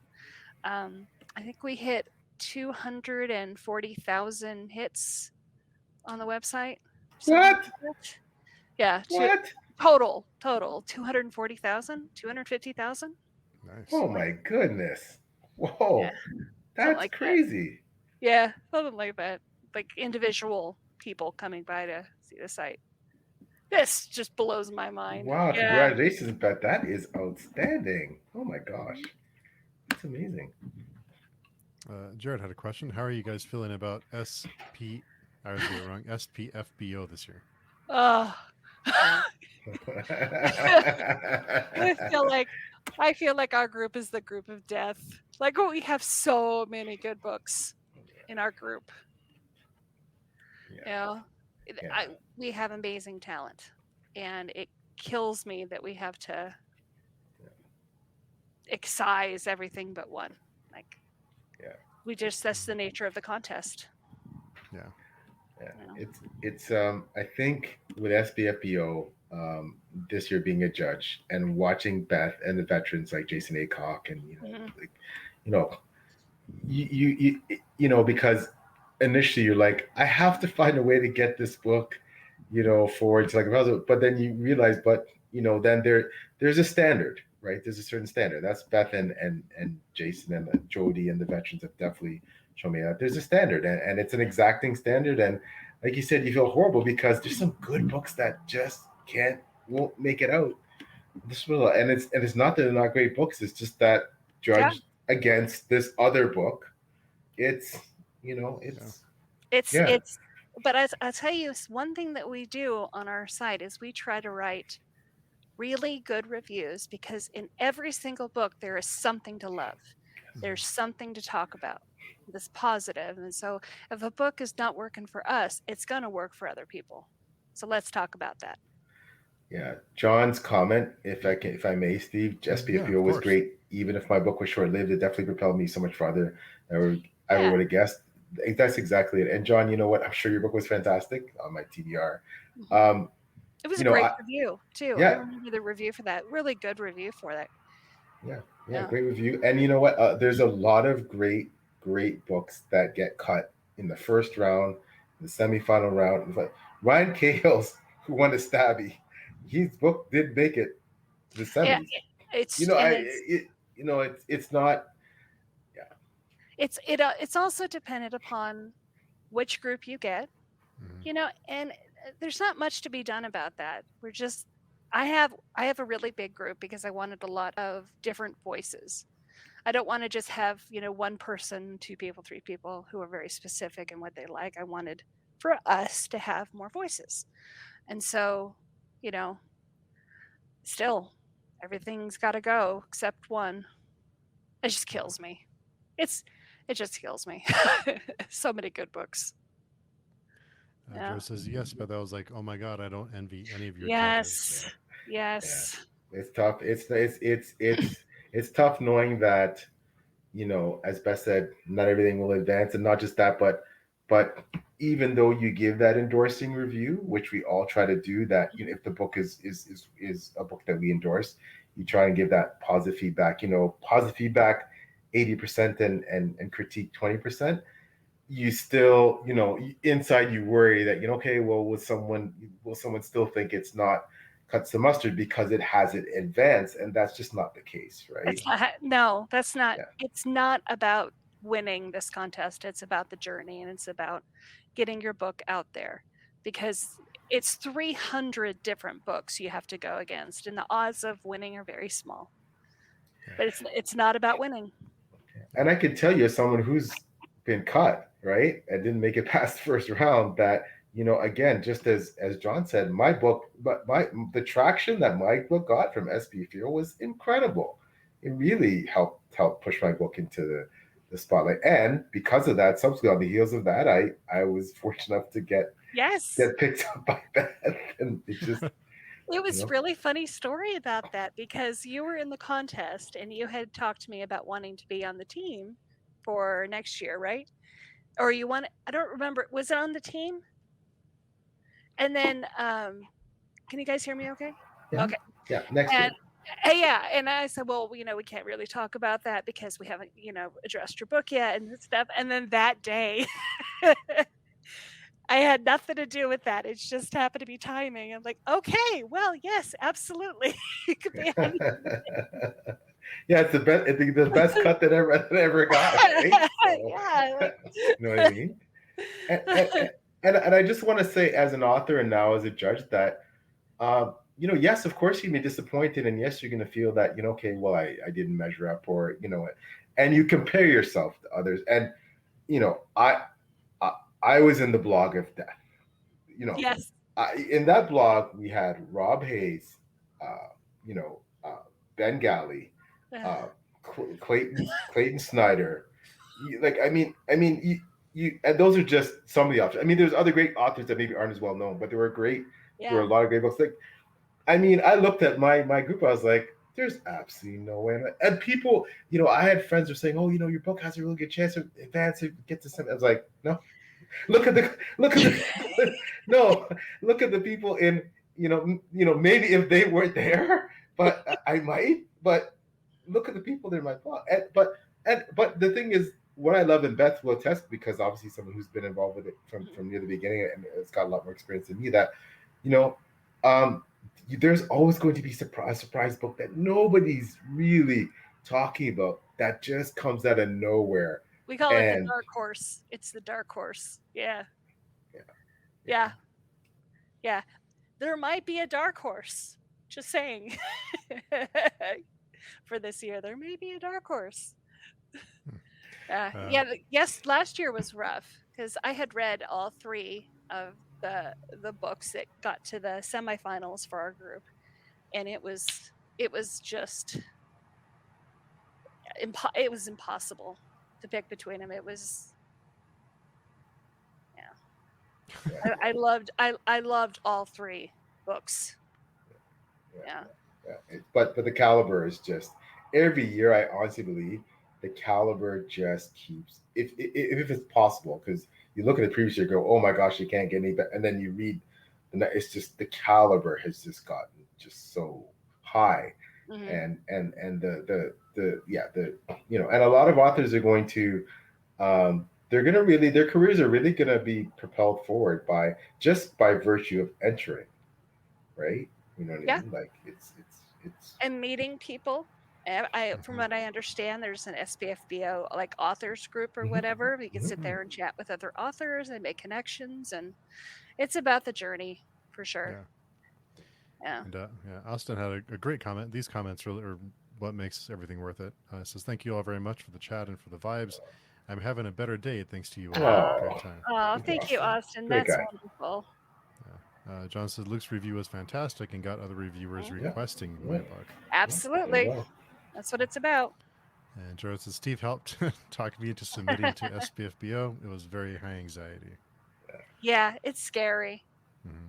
Yeah, Putting yourself out there is scary. yeah. It is really scary, Mhm. and I got through SPFBO largely because I was in a group of incredible friends and authors.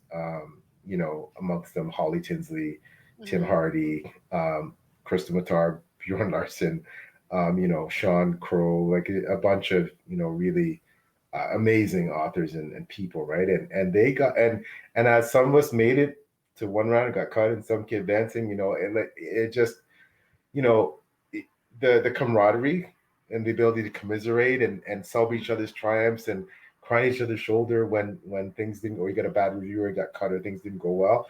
That's you can't put a price on that, right? And as Beth said, it's all about those relationships that you form long after that will long after SPFO is done, long after your books out of there, and there's only one winner.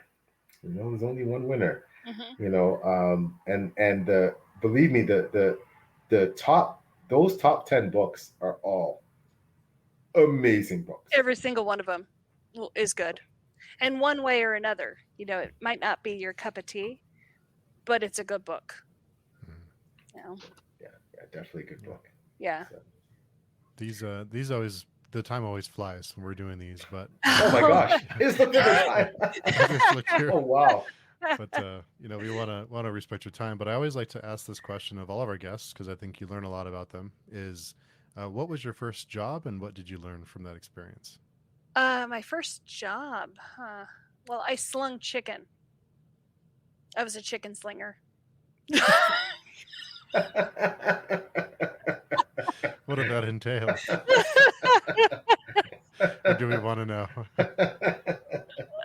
I worked at a place called Farm Basket, and it was a fried chicken restaurant. And yeah, like I prepped. It was basically Kentucky Fried Chicken, but the Las Vegas version of Kentucky Fried Chicken. And yeah, I worked there when I was 15. I made $4 an hour, 4.10 an hour. I'm dating myself here. Yeah, that was my first job. I smelled like chicken. No matter what I did, I smelled like chicken, fried chicken. Oh, to fried chicken was my perfume. I dropped a spatula in the fry pit and reached in to grab it in the fry Oh pit. no. Oh. Yeah, that was the end of my my chicken slinging days. Oh. Oh no. Oh. No, Oh no. it was okay. I got my hand in water and stuff, but yeah, that was the end of my chicken slinging. And then I worked at a movie theater for years. Um, and then I worked at a art store for years, and I was a lifeguard. I taught kids who were drowning or near drowning victims. I specialized in that kind of My gosh, it's um, amazing. teaching. It's amazing. And then I graduated from college, and I'm an architect, landscape architect by Wow. trade. So I did that for a long time. And then when the recession hit, the one in 2008, Mhm. I lost my job, like every person in Las Vegas lost their job, and that was the end of doing architecture. And I moved to Portland, and I had a baby, and now I'm a stay-at-home mom, raising a very precocious 7-year-old daughter who likes anime and reads at a 6th, 7th grade level. Wow. And yeah, she's almost 5 feet tall. She's 7. Wow. Oh my goodness. Wow. Yeah, she comes tall stock. I'm 6 foot. And my husband's 6'4". Oh wow. Geez, yeah, wow. Yeah. Wow. Yeah. So my husband's an engineer, and I stay home and I take care of my parents. And my mother has polio. Sorry. And so it's crazy to even say, but she has. My mother was one of the last kids in the U.S. to get polio in the 50s, before the vaccine really came about. And she had polio on her right leg and her right hip, I guess. And one of the things they don't tell you about polio is that it comes back when you're elderly. It's like it's called post-polio syndrome, I think. Anyway, your leg and your hip and whatever part of your body gets very weak. And so she's in a wheelchair right now trying to walk. And my dad is in late stage heart failure. So we are it's okay. I run them to their appointments, and I spend a lot of time with my folks, and I'm better for it. And they really helped me develop a love of reading. They put books, any book I wanted. Like I was reading Stephen King at 11. I don't know if that's wise, but I was. Dean Koontz. Dean Koontz does not get the love. Dean Koontz does not incredible get the love. writer. Yeah. Yeah, so that's what I do. I still use my artistic stuff. I really try to do that on the website with the way that it's phenomenal stuff. Posts and stuff. Yeah, you do a phenomenal job of that. Yeah, it's amazing. Yeah, I'm having to learn on the go though, so it's like I'm learning, put stuff together, and it doesn't look like a learner. It looks very much learning. It's incredible. Yeah, that's what I'm doing. Didn't know anybody in the U.S. still had polio. Yes, polio is making a comeback. There are some cases in New York. Sadly, yes. Yeah. And as somebody who sees it daily, I can't. It is not something you want. Like it's not just a little thing that happens. It's yeah. But she's a fighter. She's a professional artist. She was. Wow. She designed signs on the strip, the lights and stuff. Oh, wow. Yeah. Sorry, I'm going on a tangent here talking about my mom. No. Yeah. Glad to hear. And my dad was a nuclear technician at the test site. He watched the nuclear bombs go off for 37 years. Wow. Yeah, he ran all the data wires into the ground to, capture all the information about the shots. They're called shots. And he, the ones above ground that they did. And he would collect all the data and get it to the Department of Energy. No pressure. Yeah, no pressure. There's a museum and stuff here for the Museum of the Atomic Testing. He's in it. Stuff. It's cool. Oh, wow. Cool. Yeah.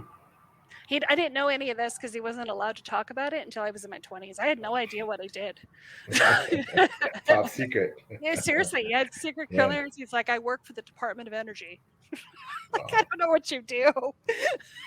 That's awesome. Oh my gosh.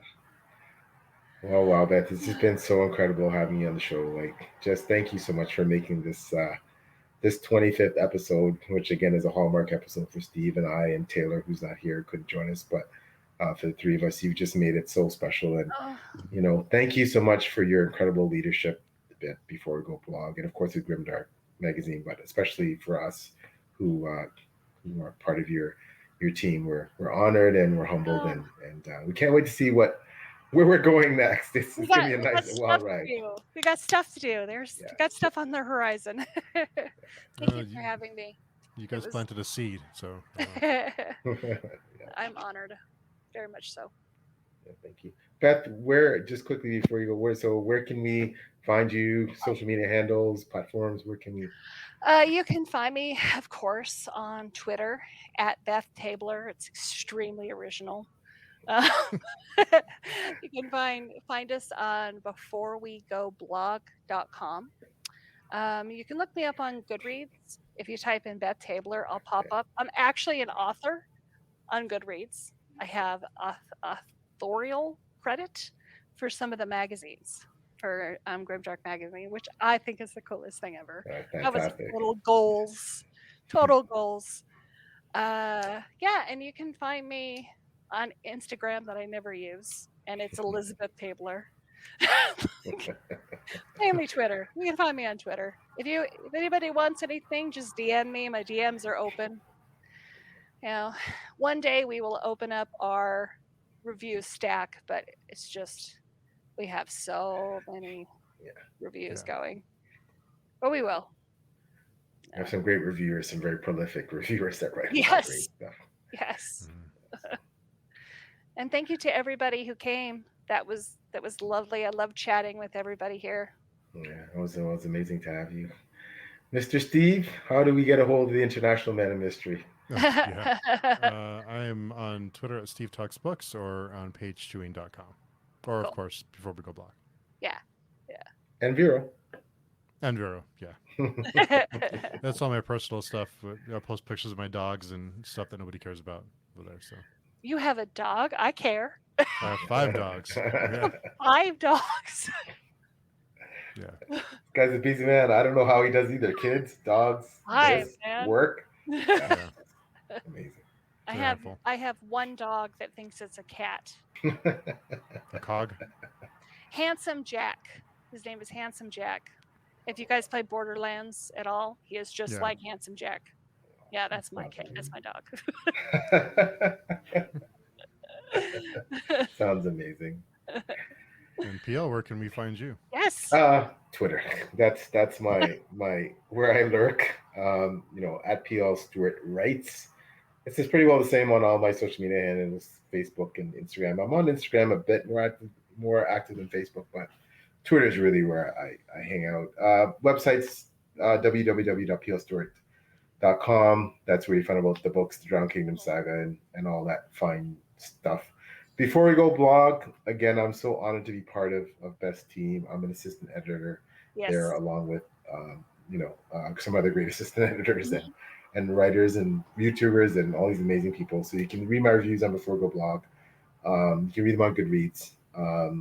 I also do, as Beth has been for much longer than I done author reviews. On my website, I do what's called 6 Elemental Interviews, named after my 6 elemental goddesses that I interview writers in the community written form. Fantastic.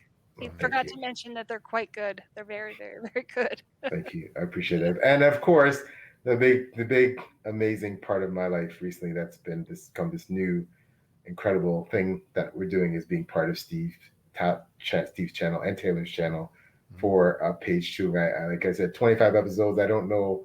I can't believe we've gotten to 25.